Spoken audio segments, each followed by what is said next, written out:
I'm not just walking, I'm actually practicing.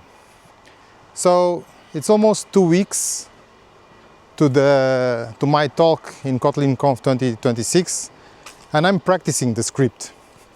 For that, I'm using 3 techniques. The first one is walking.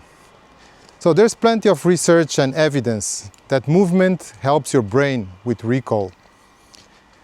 And that's one of the reasons, I think, why many speakers, they say that it's better to practice not while you sit down, but while you are moving or standing up. And this has been known to actors for many decades now.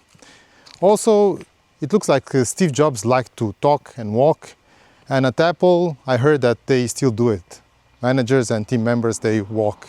They do walking meetings. One other thing that I do here is if you have a Fitbit or Apple Watch or so on, it's nice to keep it at 110, between 110 and 130 beats per minute.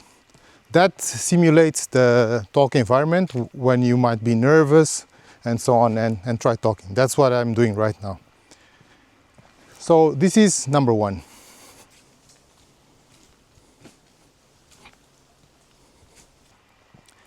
The second technique I'm using is the Loci method.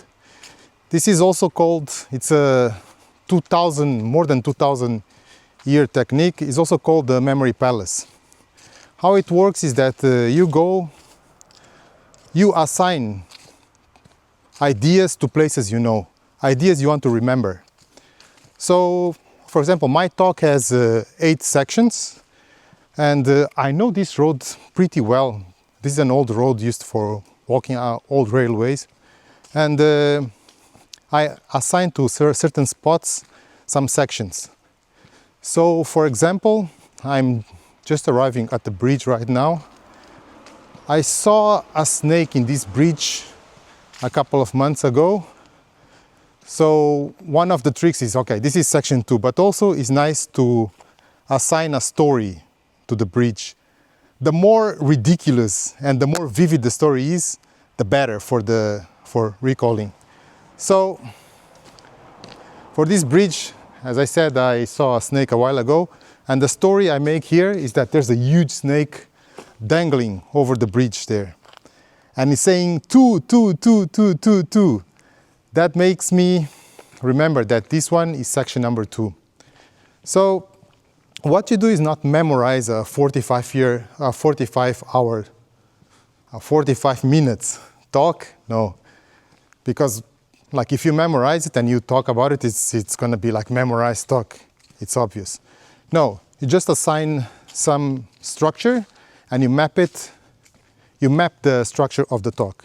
And then once you arrive at each point, you just fill it in with your stories. So that's number 2, the memory palace method.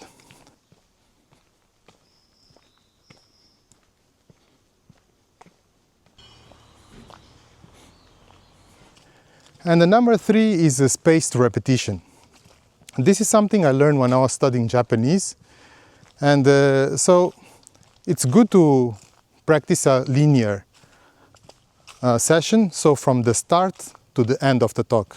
That's good. But also it's good to pick up sections randomly. And pick them up randomly and try to tell them. Because if you cannot do that, you don't own the talk. Because if you can only do linear, maybe you are just, you know the sequence and then you are just going through the sequence. And if you get stuck, then it's going to be difficult.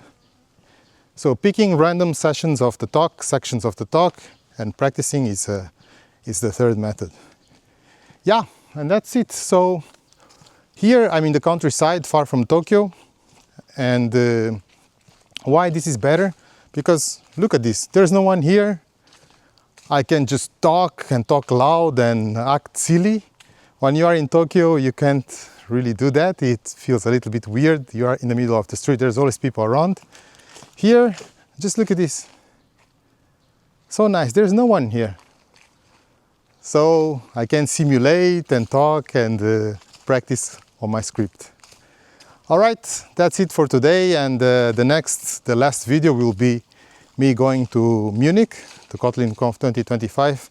I hope this was useful, so catch you on the next one. Cheers!